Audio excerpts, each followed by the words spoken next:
To add guides to your Canva design, I'm going to come over to custom size here to start the design from scratch.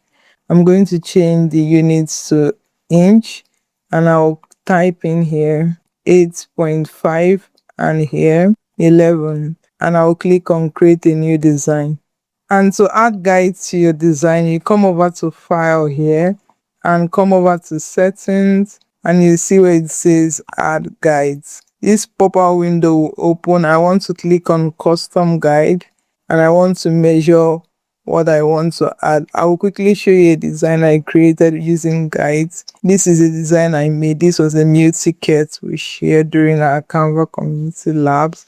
So you see the way we splitted this meal ticket. Let's go back to our design, and from here you want to say how many the columns are going to be. You want it to be 3, and the gap between each columns or design you're working on, you can put it in here. The margin, you can put a little bit of breather to put at the margin. I'm going to still put the same size that is in the gap here in the margin, so I will do 0.14. And also when you come to the rows, you want to say how many rows. For that design, I have 6 rows, and I'll enter. You see it, I started splitting in my design how I want it to look.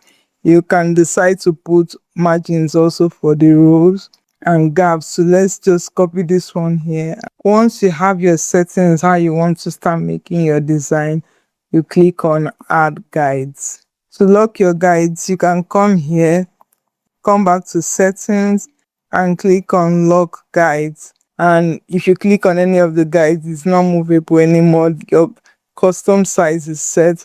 Another thing you can do is to come back to settings if you no longer want those guides and clear the guides. Let me know if you have any questions in the comments. Do have a good one.